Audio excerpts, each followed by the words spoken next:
আগের বাংলাদেশ আর পরের বাংলাদেশটা ভিন্ন। অন্তত আমার জায়গা থেকে, সাধারণ মানুষের জায়গা থেকে এই পার্থক্যটা আমরা ফিল করি আর কি। এবং আমার তো আজকে এখানে আসলে বসে থাকার কথা ছিল না, হয়তো অন্য একজনের ছিল। এবং এটা তো নিউজে হয়েছে যে সরকারি চাকরিতে কোটা সংস্কার চেয়েছিল, এখন নিজেরাই হয়ে গেছে সরকার। তো আমরা আমাদের যে আন্দোলন, সেই আন্দোলনের কিছু প্রিন্সিপাল ছিল যে আমরা বলেছিলাম যে একটা মেধাভিত্তিক বাংলাদেশ আসলে আমরা গঠন করতে চাই। তাই আমরা মনে করেছিলাম যে সরকারি চাকরিতে মেধাটা প্রায়োরিটি থাকা উচিত। কোটা থাকতে পারে, যতটুকু প্রয়োজন সেতটুকু রেখে সংস্কার করে মেধাটাকেই প্রায়োরিটি দেওয়া হোক। কারণ বাংলাদেশকে এগিয়ে যেতে হলে মেধাবীদের প্রাধান্য দিতে হবে। কারণ আমরা দেখতে পাচ্ছি যে মেধাবীরা দেশ নিয়ে হতাশ, তারা ব্যাপক পরিমাণে বিদেশমুখী, কারণ তারা মনে করছে যে তাদের মেধাটা আসলে যথাযথ গুরুত্ব দেওয়া হয় না বাংলাদেশে, বা তার কোনো সুযোগ নেই। দ্বিতীয়ত, আমরা এই যে একটি অভ্যুত্থান আসলে হয়ে গেল একটা কোটা সংস্কার আন্দোলন থেকে, এটা একটা রাষ্ট্রীয় একটা ন্যাশনাল মুভমেন্টে পরিণত হইল। এর এর একটা অ্যাসপাইরেশন আছে, একটা আকাঙ্ক্ষা আছে যে এত এত মানুষ আসলে নেমেছে, শহীদ হয়েছে, রক্ত দিয়েছে। বাংলাদেশের ইতিহাসে 1971 সাল একটা যেমন বড় ঘটনা, আমরা একটা নতুন রাষ্ট্র, স্বাধীন সার্বভৌম রাষ্ট্র পেয়েছি, এরকম 2024-এর এই জুলাই অভ্যুত্থান আরেকটি বড় ঘটনা হিসেবে ইতিহাসে আসলে থাকবে। কিন্তু এই ইতিহাসের এই ঘটনাটিকে আমরা যথাযথ মূল্যায়ন করতে পারবো না যদি তার যেই পরবর্তী এই সময়টা যদি আমরা কাজে লাগাতে না পারি। আমরা যদি আমরা বলেছি যে আমরা আগের বাংলাদেশটা চাই না, আমরা যেই বাংলাদেশে আসলে এই যেই প্রবলেমগুলো ছিল সর্বস্তরে, বাংলাদেশের এমন একটা সমস্যা যেখানেই হাত দেওয়া হয় সেখানেই প্রবলেম, সেখানেই সমস্যা, সেখানেই দুর্নীতি, সেখানেই লুটপাট, মানে সর্বাঙ্গে ব্যথা, ওষুধ দিব কোথায়। তো এটা রাষ্ট্র কাঠামোর আমূল পরিবর্তন ছাড়া, সংস্কার ছাড়া আসলে বাংলাদেশ এগিয়ে যেতে পারবে না। আমরা চাই না যে শুধু ব্যক্তির পরিবর্তন না, কয়েকজন ব্যক্তির পরিবর্তন করে সমস্যাটা মিটবে না যদি আমরা কাঠামোগত পরিবর্তন না করতে পারি। তো এখন যেহেতু একটা সুযোগ এসেছে, এই সুযোগটাকে আমাদের সবার কাজে লাগানো উচিত। ছাত্ররা, সাধারণ মানুষরা তাদের যেই রোল, তাদের যে ভূমিকা, তারা সেটা পালন করেছে। রাজপথে তারা সেটা করে দেখিয়েছে, বা সামনেও করে দেখাবে। আমরা জানি না আমরা এখানে কতদিন আছি বা বাংলাদেশে স্থিতি অবস্থা কতদিন থাকবে, কিন্তু আমি যেটা বলতেছিলাম যে এটা একটা সুযোগ। তো সাধারণ মানুষ, ছাত্ররা তাদের জায়গা থেকে করেছে। এখন আপনারা যারা ব্যুরোক্রেট, আপনারা যারা অভিজ্ঞ, আপনাদের সামনে এখন এই সুযোগটা আসছে। আপনারা এখন এই সুযোগটাকে কতটা কাজে লাগাবেন দেশের স্বার্থে, জনগণের স্বার্থে। কারণ বাংলাদেশের যে দ্বিদলীয় চক্র, যে দল আসে এবং সেই দল একটা ব্যুরোক্রেসি বা প্রশাসন থেকে সব কিছুকে একটা দলীয়করণ করে, অন্তত এই সময়টা সেটা সুযোগ হওয়ার সম্ভাবনা খুবই কম। কারণ আমরা আসলে তো কোনো দল নই এখন, এবং আমরা একটা কমিটমেন্টের ভিতর দিয়ে, একটা অভ্যুত্থানের ভিতর দিয়ে আসলে এসেছি। তো এই সুযোগটা এখন সবার সামনে এসেছে যে আপনি রাষ্ট্রের জন্য, জনগণের জন্য যদি আপনাদের সত্যিকার অর্থে কিছু করার অ্যাসপাইরেশন থাকে, সেটা আপনারা করতে পারবেন। আমার কাজ হচ্ছে সেটাকে অ্যাপ্রুভ করে দেওয়া। আমি এখানে এসেছি একটা জনগণ যা চায়, তা সেই সাধারণ মানুষের বক্তব্যটা, তার আকাঙ্ক্ষাটা, তাদের দাবিগুলো আমি এখানে উত্থাপন করব। এবং আপনাদের কাজ হচ্ছে সেটাকে বাস্তবায়ন করা, বা আপনাদের জায়গা থেকে যদি আপনাদের প্রস্তাবনা থাকে সেইটা আমি আমার জায়গা থেকে সেই অনুযায়ী কাজ করব। আর আরেকটা বিষয় হচ্ছে যে বাংলাদেশের তরুণরা যেভাবে জেগে উঠেছে, এটা পুরো পৃথিবীতে এখন এটা নিয়ে আলোচনা চলছে, গবেষণার বিষয় পরিণত হয়েছে। আর পুরো পৃথিবীতেই 90s পর থেকে একটা বিরাজনীতিকরণ যুগ বলা হয়, ডিপলিটিসাইজেশন শুরু হয়েছে, যে তরুণরা রাজনীতি নিয়ে, রাষ্ট্র নিয়ে মাথা ঘামায় না। তো এরকম একটা সময় আসলে বাংলাদেশ থেকে তরুণরা যেভাবে জেগে উঠেছে, তো এই তরুণরা দেশ গঠনে কাজ করতে চায় নানাভাবে। এবং এই তারুণ্যের সাথে অভিজ্ঞতা, যারা আপনারা অভিজ্ঞতা, এই জেনারেশনাল গ্যাপটা কমাতে হবে। যে আপনারা আপনাদের অভিজ্ঞতা অনুযায়ী ডিরেক্ট করবেন, তারুণ্যের যেই উদ্যম শক্তি, তার যে ক্রিয়েটিভ আইডিয়া, সেটাকে ব্যবহার করতে হবে। তরুণদেরকে যতভাবে এঙ্গেজ করা যায় সরকারি নানাভাবে, সেই এঙ্গেজমেন্টের জন্য আমার সাজেশন থাকবে।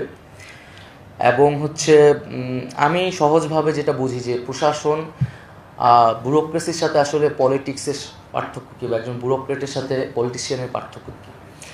একজন ব্যুরোক্রেসির কাজ হচ্ছে যে কোনো একটা জটিল কাজকে সহজভাবে বাস্তবায়ন করা, সফিস্টিকেটেডভাবে বাস্তবায়ন করা, অ্যাকচুয়ালাইজেশন করা। ব্যুরোক্রেসির কাজ না কোনো পলিটিক্যাল পজিশন নেওয়া, ব্যুরোক্রেসির কাজ না হচ্ছে কোনো কোনো ধরনের, মানে ব্যুরোক্রেসি জাস্ট অ্যাকশন করবে। আর পলিটিশিয়ানের কাজ হচ্ছে সে পলিটিক্যাল পজিশন নেবে, সে সত্য বলবে, মিথ্যা বলবে, তার নানা ধরনের বক্তব্য থাকবে, সে জনস্বার্থের বিষয়টা দেখবে। আমি এখানে জনস্বার্থের বিরুদ্ধে কিছু হচ্ছে কিনা আমার কাছে সেটা, কিন্তু বাংলাদেশে যেটা হয়েছে যে ব্যুরোক্রেসি, গভর্নমেন্ট, মানে স্টেট, পলিটিক্যাল পার্টি, এগুলো সব একাকার হয়ে গেছে। বিজলি কেবলস যে কোনো স্থাপনার বৈদ্যুতিক সংযোগকে রাখে নিরাপদ। বিজলি কেবলস, নিরাপদ আজীবন। প্রশাসনের লোকের কথা, রাজনীতিবিদের লোকের কথা মানুষ আসলে পার্থক্য করতে পারে না। পুলিশ কমিশনারের মুখের কথা আর একজন রাজনীতিবিদের মুখের কথা কোনো পার্থক্য নাই, তাদের ভাষাগত কোনো ধরনের পার্থক্য নেই। তো আমাদের এই পার্থক্যটা করা দরকার। এবং ব্যুরোক্রেসির মতো কাজ করবে, পার্টির মতো কাজ করবে। তো সেই জন্য যেহেতু আমরা হয়তো কম সময়ই থাকবো, সো এই কম সময়ে আমার লক্ষ্যটা হবে যে মানে একটা দুটা কাজ করা, একটা চমক দেখানো, এটা আমার দরকার নেই। কিছু কাঠামোগত সংস্কার যদি করা যায়, আমি বারবার বলছি এটা আমার জন্য একটা অপরচুনিটিস, যে অপরচুনিটিসটা হয়তো একটা নির্বাচন আসলে আমরা জানি না কোন পার্টি আসবে, সেই অপরচুনিটিটা থাকবে না। সো এই সময়টায় যে স্ট্রাকচারাল চেঞ্জ, যেটা দীর্ঘমেয়াদী বাংলাদেশকে হেল্প করবে, এই ধরনের প্রস্তাবনা আমি আপনাদের কাছ থেকে প্রত্যাশা করব আর কি। সেই সংস্কারের কাজগুলো আমরা সর্বস্তরেই করার চেষ্টা করতেছি, রাষ্ট্রের জায়গা থেকে, একদম মন্ত্রণালয়ের ভিতরের জায়গা থেকেও। এটা হচ্ছে আমার একটা আপনাদের প্রতি আর্জি থাকবে। আর দ্বিতীয়ত হচ্ছে যে দুর্নীতির বিষয়টা, যে আমাদের দুর্নীতির একটা বড় সমস্যা। তো দুর্নীতির বিরুদ্ধে আমাদের অবশ্যই অবস্থানটা নিতে হবে। এবং এখানে আমি যেটা প্রথমেই বলেছি যে মেধাকেই সবচেয়ে বেশি গুরুত্ব দেওয়া উচিত। কোনো ধরনের পলিটিক্যাল ভিউজ, পজিশন, স্বজনপ্রীতি, এগুলোর কোনো জায়গা হবে না। এবং আপনাদের এখানে ব্যক্তির অনেক ধরনের ভিউজ থাকতে পারে, ইডিওলজি থাকতে পারে, বাট আপনি যখন ব্যুরোক্রেট, আপনি রাষ্ট্রের জন্য কাজ করতেছেন, জনগণের জন্য কাজ করতেছেন। এবং ব্যুরোক্রেসি মানে সেটা নৈর্ব্যক্তিক, সেটা নিরপেক্ষ, এই জিনিসটা বজায় রাখতে হবে। এবং দুর্নীতির বিষয়টা, এইটাও আমি আপনাদের কাছে প্রত্যাশা করব যে কোন ধরনের প্রসিডিউর নিলে, কোন ধরনের উদ্যোগ আসলে নেওয়া উচিত, যেটা আসলেই দুর্নীতিবিদদের সবাই বলে, আমরাও বলতেছি, কিন্তু আসলে কোন ধরনের ব্যবস্থা নেওয়া উচিত যেটা কাঠামোগতভাবে দুর্নীতিটাকে কমিয়ে আনবে, আস্তে আস্তে এটাকে শূন্যের পর্যায়ে নিয়ে যাবে। এবং এই যে মন্ত্রণালয়টি আপনারা যেটা উত্থাপন করলেন, যে আপনারাও বললেন যে এটা আসলে একটা সেবামূলক, মূলত কাজটা আসলে সেবা। এবং মুশফিকুর সাহেবও যেটা বললেন যে এটা কিন্তু একটা মৌলিক অধিকারে আসলে চাহিদায় পরিণত হয়েছে। এবং আপনারা জানেন যে ইন্টারনেটকে কিন্তু এখন ডিজিটাল রাইটস হিসেবে দেখা হয়, এটা একটা হিউম্যান রাইটসের অংশ আসলে।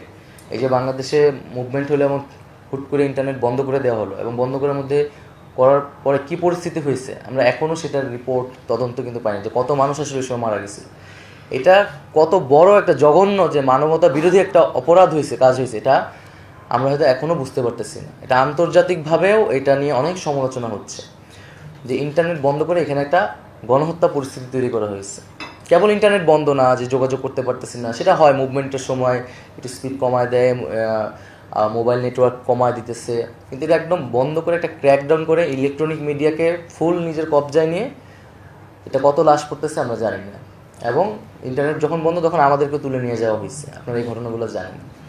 তো এই বিষয়টা আমাদের অবশ্যই সেন্সিটিভভাবে দেখতে হবে, যে ইন্টারনেট কিন্তু একটা হিউম্যান রাইটস, মানবাধিকার। এবং পুরো আন্তর্জাতিক অনেক চুক্তিগুলোতে কিন্তু এখন এই বিষয়টাকে মানবাধিকার হিসেবে গুরুত্ব দেওয়া হচ্ছে। হয়তো সামনে বাংলাদেশের সংবিধান থেকে শুরু করে বাংলাদেশের যে মানে মানবাধিকারের জায়গাগুলোতে ইন্টারনেট খুবই গুরুত্ব পাবে। তো এইটা কিন্তু এই মন্ত্রণালয়কে যথেষ্ট পরিমাণে আসলে তার একটা যে ইমেজ কিন্তু নষ্ট করছে, এবং এই ইমেজটাকে কিন্তু পুনরুদ্ধার করতে হবে।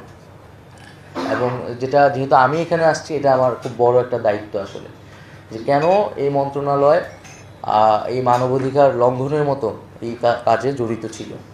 আর যেহেতু এটা সেবামূলক কাজ, এখানে এটার সুবিধাটা হচ্ছে যে একটা ছোট্ট কাজও যদি করা যায়, এর বিস্তৃতিটা হয় কিন্তু ব্যাপক। মানে এটার সুবিধাটা পায় সকল মানুষ, কারণ সকলের কাছে মোবাইল আছে, সিম আছে, ইন্টারনেট আছে। আবার এটার যদি ছোট্ট একটা অসুবিধাও করা হয় এই জায়গা থেকে, এটারও ভুক্তভোগী হয় ব্যাপক অর্থের মানুষ আসলে, কারণ এটার অডিয়েন্সটা আসলে বিশাল। তো আমরা যদি ছোটো ছোটো কাজ করেও আগাতে পারি, যেটা সুবিধাটা মানুষ ব্যাপক অর্থে পাবে, তাহলেও এটা এই মন্ত্রণালয়ের ক্ষেত্রে আমাদের সকলের জন্য যে ইমেজ সেটাকে আরও তুলে ধরবে। এবং আমার কথা মোটামুটি শেষ। আমার কথা থেকে হয়তো আপনারা অনেক কিছু বুঝতে পেরেছেন। সামনে হয়তো আপনাদের সাথে আরও কথা হবে, আলোচনা হবে। আমি খুব তরুণ, আমি তো আমার স্টুডেন্ট লাইফ আসলে এখনও শেষ হয় নাই, মাস্টার্স আমার চলমান ছিল। সেই জায়গায় একটা জরুরি পরিস্থিতি বাংলাদেশে হয়েছে, একটা দায়িত্ব আমাদের কাঁধে চলে এসেছে। তো আমরা আমাদের জায়গা থেকে করেছি, সাধারণ মানুষ রক্ত দিয়েছে। বাংলাদেশের মানুষ কিন্তু এখন আপনাদের থেকে শুনতে চায়, আপনাদের কাজ করতে চায়, আপনাদের থেকে কাজ দেখতে চায়। এবং বিগত সময়গুলোতে নানান হয়তো আপনারা কাজ করতে পারেন নাই, বা আপনাদের ভিতরে অনেক ধরনের আপনারা হয়তো চেয়েছেন, পারেন নাই, সেই ধরনের সুযোগ ছিল না। ওরা পুরো মুভমেন্টের সময় কিন্তু আমাদের অনেক ক্ষোভ ছিল সচিবালয়ের ভিতরে। আমরা এখান থেকে মিছিল করলে সচিবালয়ের সামনে ভুয়া ভুয়া বলতাম। তো কেন তারা আমাদের পক্ষে কথা বলতেছে না, বা তারা তো এই জায়গাটা এখন দূর করতে হবে, যেটা এখন বাংলাদেশের মানুষ আপনাদের উপর নির্ভরশীল। সুযোগ এসেছে, সব কিছু ওপেন হয়ে গেছে, এখন আপনারা কাজ করবেন এবং বাংলাদেশ এগিয়ে যাবে।